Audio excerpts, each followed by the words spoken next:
എപ്പിസോഡിന്റെ opening സീനിൽ നമ്മുടെ ഗോകുവും മൊട്ടപ്പനും അവർ രണ്ടുപേരും പൊരിഞ്ഞ അട്ടിയിടി ബഹളം. അവരുടെ കോമ്പറ്റീഷൻ വളരെ എഫക്റ്റീവായിട്ട് മുൻപോട്ടേക്ക് പോവുകയാണ്. അവരാണെങ്കിൽ യാതൊരു തരത്തിലുള്ള മേഴ്സിയും കാണിക്കാതെ വളരെ കാര്യമായിട്ട് ഏറ്റുമുട്ടും. ആ ഒരു മത്സരത്തോട് നല്ല രീതിയിൽ നീതി പുലർത്തി വളരെ ഫ്രണ്ട്ലി ആയിട്ട് അവര് മാച്ച് കളിക്കുകയാണ്. ആൾക്കാരാണെങ്കിൽ മൊട്ടപ്പനെയും ഗോകുവെയും അവർ രണ്ടുപേരെയും മാറി മാറി സപ്പോർട്ട് ചെയ്യും. ജനങ്ങളെല്ലാവരും അവരുടെ ഫൈറ്റ് അതങ്ങനെ ആസ്വദിച്ച് കാണുകയാണ്. ഇവിടെ മാസ്റ്റർ റോഷി അദ്ദേഹത്തിനാണെങ്കിൽ അദ്ദേഹത്തിന്റെ ശിഷ്യര് ഒരുപാട് ടെക്നിക്സ് ഒക്കെ ഉപയോഗിച്ച് എയറിലൊക്കെ ഫ്ലൈ ചെയ്ത് ഫൈറ്റ് ചെയ്യുന്നത് കാണുമ്പോൾ ഒത്തിരി അഭിമാനം തോന്നുകയാണ്. അപ്പോൾ ദൂരത്തായിട്ട് ആ മാർഷൽ ആർട്സ് മാൻ ആളാണെങ്കിൽ ഇപ്പൊ ടെററായി ഗോകുവെ തന്നെ നോക്കും. ഈ ഒരു മാച്ചിൽ ഗോകു ജയിച്ചേ പറ്റൂ. കാരണം ഫൈനൽ മാച്ചിൽ ഗോകുവായിട്ട് ഏറ്റുമുട്ടണം. അവനോട് എനിക്ക് കണക്ക് തീർക്കാനുണ്ട്. സോ അത് സംഭവിച്ചേ പറ്റൂ. എന്ത് വില കൊടുത്തും എനിക്ക് ഫൈനൽ മാച്ചിൽ അവനെ ഡിഫീറ്റ് ചെയ്യണം. ഇവിടെ ഗോകുവും മൊട്ടപ്പനും ആണെങ്കിൽ ഇതൊന്നും അറിയാതെ വീണ്ടും വീണ്ടും ഉഷാറായിട്ട് ഫൈറ്റ് ചെയ്തുകൊണ്ടേയിരിക്കും. ഇവിടെ റാബിറ്റും നമ്മുടെ പന്നിക്കുട്ടനും അവർ രണ്ടുപേരും ഇപ്പോൾ ഓരോരുത്തരെ സപ്പോർട്ട് ചെയ്ത് പരസ്പരം ഫൈറ്റ് ചെയ്യാണ്. അതുകൊണ്ട് ബുൽമയാണെങ്കിൽ പന്നിക്കുട്ടന്റെ തലയ്ക്ക് ഒരു കിഴുക്ക് വെച്ചു കൊടുക്കും. ഇവിടെ ഗോകു ആണെങ്കിൽ മൊട്ടപ്പനോട് പറയും, 3 വർഷത്തിനിടയിൽ നീ ഒരുപാട് ഇമ്പ്രൂവ്ഡ് ആയിട്ടുണ്ട്. നീ ലാസ്റ്റ് ഉപയോഗിച്ച ആ ഒരു ടെക്നിക്ക് അതൊന്നും ഞാൻ പഠിച്ചിട്ട് പോലുമില്ല. ഇതൊക്കെ എങ്ങനെ നിനക്ക് ചെയ്യാൻ പറ്റുന്നു? അത് കേട്ട് മൊട്ടപ്പനാണെങ്കിൽ ക്യാഷ്വലായിട്ട് പറയും, ഞങ്ങൾ മാസ്റ്റർ റോഷിയുടെ അണ്ടറിൽ നന്നായിട്ട് ട്രെയിനിങ് എടുത്തു. പക്ഷേ നീ ഇപ്പോൾ വളരെ സ്ട്രോങ് ആണ്. എനിക്ക് നീയുമായിട്ട് നല്ല സ്ട്രെസ്ഫുൾ ആയിട്ട് മാത്രമേ ഫൈറ്റ് ചെയ്യാൻ കഴിയുന്നുള്ളൂ. കാരണം നീ ഇപ്പോൾ വളർന്നിരിക്കുന്നു. നിന്റെ ബോഡി കുറെ കൂടെ സ്ട്രെങ്ത് ആയിരിക്കുന്നു. എൽഡർ ആണെങ്കിൽ ടെൻസ്ഡ് ആവുകയാണ്. ഇവർ വളരെ ഫ്രണ്ട്ലി മാച്ചാണ് കളിക്കുന്നത്. എനിക്ക് ഇത്തരത്തിലുള്ള മാച്ച് ഒട്ടും ഇഷ്ടമല്ല.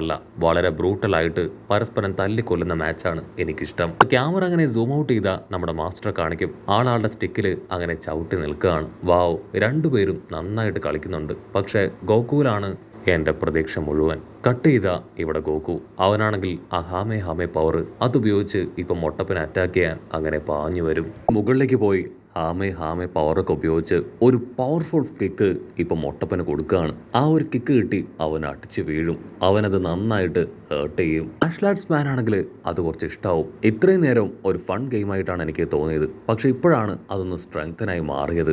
ഇവിടെ നമ്മുടെ ആൾക്കാരെല്ലാവരും മൊട്ടപ്പൻ എഴുന്നേക്കുന്നത് കാത്തു നിൽക്കുകയാണ്. ഗോകു ആണെങ്കിൽ ആങ്കറിനോട് കൗണ്ട് ചെയ്യുന്നില്ലേ ചോദിക്കും. ആളാണെങ്കിൽ കൗണ്ട് ചെയ്യാനായിട്ട് തുടങ്ങും. പക്ഷെ അടുത്ത നിമിഷം മുട്ടപ്പൻ വീണ്ടും ചാടി എഴുന്നേക്കും. എൽഡറിനാണെങ്കിൽ ആ ഫൈറ്റ് ഒട്ടും ഇഷ്ടാവില്ല. ഓ നോ, ഇതൊരു പ്രോപ്പർ ഫൈറ്റേ അല്ല, ജസ്റ്റ് ഒരു ടോമാഞ്ചറി ഗെയിം മാത്രമാണ്. ബൊൽമയ്ക്കാണെങ്കിൽ അത് കേട്ട് ഒരുപാട് ഇറിറ്റേഷൻ തോന്നും. അവളാണെങ്കിൽ ഇപ്പോൾ അവളോട് ദേഷ്യപ്പെടുകയാണ്. ഇവിടെ മൊട്ടപ്പനും ഗോക്കുവും അവർ രണ്ടുപേരും വയറ്റിലിടിച്ച് മൂട്ടിലിടിച്ച് തലക്കിടിച്ച് പിന്നീട് കണ്ണിൽ കാണുന്നത് കയ്യിൽ കിട്ടുന്നതുമായ എല്ലാ സ്ഥലത്തും അച്ചരം പൊച്ചരം മാറി മാറി ഇടിച്ചു കൊണ്ടേയിരിക്കുകയാണ്. ആ എൽഡറിനാണെങ്കിൽ ഒട്ടും ഇഷ്ടപ്പെടില്ല. ഇത് ശരിക്കും ഒരു കുട്ടികളുടെ മാച്ചാണ്. അത് കേട്ട് ബുൽമയാണെങ്കിൽ എൽഡറിനോട് പറയും, നിങ്ങൾ ഇട്ടിരിക്കുന്ന ഗ്ലാസിന്റെ പ്രശ്നമാണ്. അതൊന്ന് ഊരി കാണുകയാണെങ്കിൽ തീർച്ചയായിട്ടും നിങ്ങൾക്കത് മനസ്സിലാവും. അതിനാ എൽഡർ ആണെങ്കിൽ ഇപ്പോൾ അവളോട് ദേഷ്യപ്പെടും. ഗോക്കു, നീ കൗണ്ടർ അറ്റാക്ക് ചെയ്യാൻ തയ്യാറായിക്കോളൂ എന്ന് പറഞ്ഞ് ഇപ്പൊ മൊട്ടപ്പനാണെങ്കിൽ ഓടി അടുക്കും. ഗോകു ആണെങ്കിൽ ചാടി വന്ന് അവന്റെ കഴുത്തിന് ഒരു ഒറ്റ അടി. ആ ഒരു അടിയിൽ അവൻ അടിച്ച് താഴെ വീഴും. പക്ഷെ അപ്പോഴും മൊട്ടപ്പനാണെങ്കിൽ തോൽവി സമ്മതിക്കാതെ വീണ്ടും ചാടി എഴുന്നേറ്റ് ഗോകുവിന് ചുറ്റും ഓടി അങ്ങനെ നിൽക്കുകയാണ്. ഇവിടെ മാസ്റ്റർ ആണെങ്കിൽ അവരുടെ രണ്ടുപേരുടെ ഇമ്പ്രൂവ്മെന്റും പെർഫോമൻസ് ഒക്കെ കണ്ട് കോരിത്തരിച്ച് നിൽക്കും. എനിക്ക് ജയിക്കാനായിട്ട് ഇനി 18ാമത്തെ തടവ് മാത്രമേ ബാക്കിയുള്ളൂ എന്ന് പറഞ്ഞ് മൊട്ടപ്പനാണെങ്കിൽ ഇപ്പോൾ വീണ്ടും ഹാമേ പവർ അത് ഉപയോഗിക്കാനായിട്ട് തുടങ്ങുകയാണ്. ഗോകു ആണെങ്കിൽ അത് കാണുമ്പോൾ തന്നെ മൊട്ടപ്പനോട് വിളിച്ചു പറയും, മൊട്ടപ്പ, നീ ദയവ് ചെയ്ത് ആ ഒരു പവർ ഉപയോഗിക്കാൻ പാടില്ല. എന്നെ കൊണ്ട് ഈസി ആയിട്ട് അത് ബ്ലോക്ക് ചെയ്യാനായിട്ട് കഴിയും. അത് നീ ഉപയോഗിച്ചാൽ നിന്റെ ഒരുപാട് എനർജി വെറുതെ നഷ്ടപ്പെട്ടു പോകും. പക്ഷെ മൊട്ടപ്പനാണെങ്കിൽ ഗോകുവിന്റെ വാക്കുകൾക്ക് ചെവി കൊടുക്കില്ല. അവൻ അടുത്ത നിമിഷം തന്നെ ഹാമേ പവർ ഇപ്പൊ ഗോകുവിന് നേരെ അയക്കുകയാണ്. ഗോകു അവന്റെ പവർ ഉപയോഗിച്ച് അതിനെ കൺട്രോൾ ചെയ്ത് അത് പൊട്ടിത്തെറിക്കും. ഗോകു ആണെങ്കിൽ മുട്ടപ്പൻ നോക്കി പറയും, നിന്നോട് ഞാൻ പറഞ്ഞതല്ലേ അത് വർക്കൗട്ട് ആവില്ല എന്ന്. അത് കേൾക്കേണ്ട താമസം മുട്ടപ്പൻ അവൻ ഞൊടിയിടയിൽ ഗോകുവിന്റെ പിന്നിൽ വന്ന് അവന്റെ വാല് പിടിച്ച് വലിക്കുകയാണ്. ഗോകു ആണെങ്കിൽ ഒരു സെക്കൻഡ് സ്റ്റക്കായി പോവും. ഇവിടെ മുട്ടപ്പനാണെങ്കിൽ വിളിച്ചു പറയും, യെസ്, ഫൈനലി ഞാനത് ചെയ്തു. നിന്റെ വീക്ക് പോയിന്റിൽ ഞാൻ കയറി പിടിച്ചു. ഇവിടെ മാർഷൽ ആർട്സ് മാൻ അവനാണെങ്കിൽ ഗോകുവിന്റെ വീക്ക് പോയിന്റ് അത് ഗോകുവിന്റെ വാലാണെന്ന് അറിഞ്ഞ് ഞെട്ടുകയാണ്. ഇവിടെ മാസ്റ്റർ ആണെങ്കിൽ മൊട്ടപ്പനെ തന്നെ നോക്കും. നീ ചെയ്തത് ഒരു സ്മാർട്ട് മൂവാണ്, പക്ഷേ അതത്ര നല്ലതല്ല.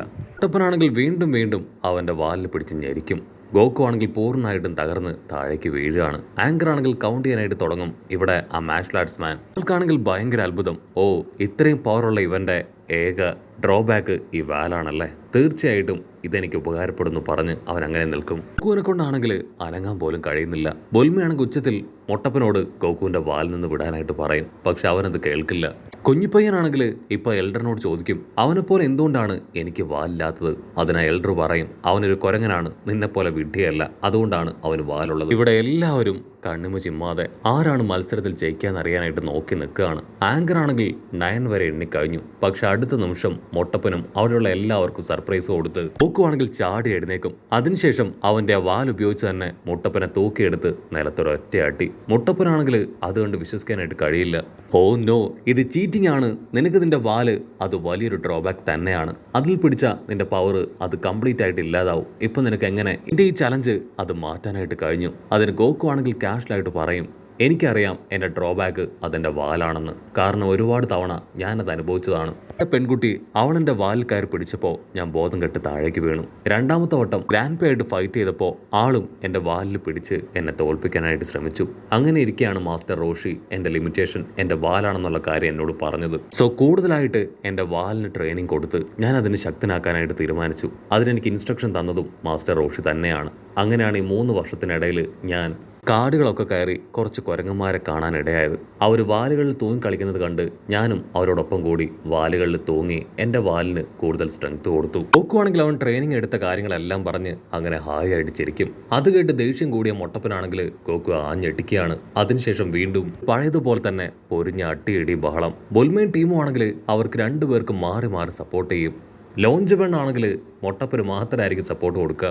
മൊട്ടപ്പനാണെങ്കിൽ അവൻ്റെ ഫുൾ എഫേർട്ട് ഇട്ട് ഒരൊറ്റ പഞ്ച് കൊടുക്കും. ആ ഒരു പഞ്ചിൽ ഗോക്കു ആണെങ്കിൽ തെറിച്ചു പോയി അടിച്ചു വീഴും. അതിൽ കലിയടക്കിയ ഗോക്കു അവൻ വമ്പ ഫോഴ്സിൽ കറങ്ങി അങ്ങനെ കാണാതാവുകയാണ്. മുട്ടപ്പനാണെങ്കിൽ ചുറ്റും നോക്കും, ഗോക്കുവിനെ കാണാനില്ല. ആങ്കറും ചുറ്റുള്ള ജനങ്ങളും മുട്ടപ്പനും എല്ലാവരും നോക്കും. ഗോക്കുവിനെ അവിടെ എവിടെയും കാണാനില്ല. ഇവിടെ മാസ്റ്ററിന് പോലും ഗോക്കുവിൻ്റെ ആ ഒരു മൊമെന്റ് അത്ഭുതമായിട്ട് തോന്നും.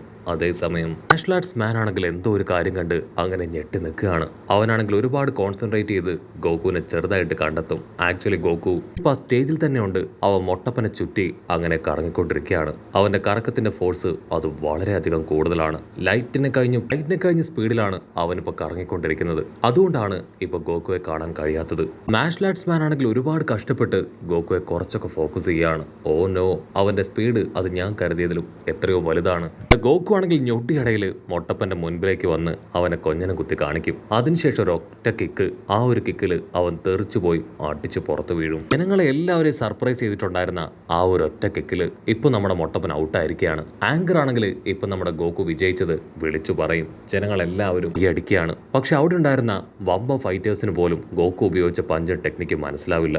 പക്ഷെ മാർഷൽ ആർട്സ് മാൻ അവൻ കണ്ടുപിടിക്കും. സത്യത്തിൽ ഗോക്കുവിനെ ഞെട്ടിച്ചിരിക്കുകയാണ്. ഇത്രയും മൈന്യൂട്ടായിട്ട് അവൻ ഫൈറ്റ് ചെയ്ത് അവന്റെ ഓപ്പണന്റിനെ തോൽപ്പിച്ചു. അവൻ ആദ്യം മുട്ടപ്പന്റെ ബോഡിയിൽ അച്ചരം പൊച്ചരം പഞ്ച് ചെയ്തു. അതിനുശേഷം അവന്റെ വയറ്റിൽ കിക്ക് ചെയ്തു. ആ ഒരു പവറിലാണ് മൊട്ടപ്പൻ പുറത്തേക്ക് വീണതും ഔട്ടായതും. അത് മുട്ടപ്പന് പോലും മനസ്സിലാക്കാൻ കഴിഞ്ഞിരുന്നില്ല. അതാണ് ഗോക്കുവിന്റെ ക്വാളിറ്റിയും പവറും. ഇവിടെ എൽഡർ ആണെങ്കിൽ തീർത്തു പറയും, ഇത് നിന്റെ അവസാനത്തെ ചെറിയ വിജയമാണ് ഗോക്കു. ഇനിയാണ് യഥാർത്ഥ ഫൈറ്റ് അത് വരാനായിട്ട് പോകുന്നത്. നിന്റെ അവസാനത്തെ നിമിഷവും. സോ ഈ ഒരു മാച്ചിലെ വിജയം അത് നീ ശരിക്കും എൻജോയ് ചെയ്തോളൂ. കട്ട് ചെയ്ത ഇവിടെ മാസ്റ്റർ ആണെങ്കിൽ ഗോക്കുവെ കൂടുതൽ അഭിനന്ദിക്കുകയാണ്. ഓരോ ദിവസം കഴിയുന്തോറും നിന്റെ വളർച്ച അത് റിമാർക്കബിൾ ആണ്. തീർച്ചയായിട്ടും അടുത്ത ഫൈറ്റ് ഒരു പൊന്തോൽ തന്നെയാണ്. നിനക്ക് അത്രയും പവറും എഫിഷ്യൻസിയും ഇപ്പോൾ ഉണ്ട്.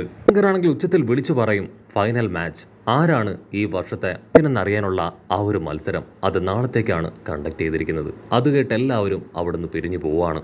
ഒട്ടപ്പനാണെങ്കിൽ ഗോക്കുവിന്റെ അടുത്തേക്ക് വന്ന് അവനെ അഭിനന്ദിക്കും. സത്യത്തിൽ നീ നന്നായിട്ട് പെർഫോം ചെയ്തു. നിന്റെ ആ ഒരു വാനിഷിംഗ് ടെക്നിക്ക് അതെനിക്ക് പറഞ്ഞു തരുമോ? ഇപ്പോൾ ആണെങ്കിൽ അവൻ്റെ കൈ ചേർത്ത് പിടിക്കും. ഉറപ്പായിട്ടും എല്ലാ ടെക്നിക്കും ഞാൻ നിനക്ക് പറഞ്ഞു തരും. അതിനുശേഷം അവരെല്ലാവരും ഇപ്പോൾ വീണ്ടും ഒത്തുകൂടുകയാണ്. മൊട്ടപ്പനോടാണെങ്കിൽ ഇപ്പോൾ ബൊൽമയും ലോഞ്ചും അവർ 2 പേരും പറയും, സത്യത്തിൽ നീ നന്നായിട്ട് പെർഫോം ചെയ്തു. നീ ഗോക്കുവിനെ കഴിഞ്ഞ് ചെറുതാണ്, എന്നിട്ട് പോലും അവനുമായിട്ട് കട്ടയ്ക്ക് ഫൈറ്റ് ചെയ്തു. ഇത് ശരിക്കും നമുക്ക് എൻജോയ് ചെയ്യാനുള്ള ഡേ ആണെന്ന് പറഞ്ഞ് അവർ കടന്നു പോകും. അപ്പോൾ ആ വില്ലൻ മാർഷൽ ആർട്സ് മാൻ നമ്മുടെ ആൾക്കാർ പറയുന്ന എല്ലാം കേട്ട് അവരുടെ തൊട്ട് പിന്നാലെ കടന്നു വരികയാണ്. ഇത് നിങ്ങളുടെ ലാസ്റ്റ് പാർട്ടിയും ലാസ്റ്റ് എൻജോയ്മെൻറ്റുമാണ്. സോ നിങ്ങളുടെ ഇഷ്ടത്തിന് നിങ്ങൾക്കിത് എൻജോയ് ചെയ്യാമെന്ന് അവൻ മനസ്സിൽ പറയുന്നതോടു കൂടെ ഈ ഒരു എപ്പിസോഡും അവസാനിക്കുന്നു.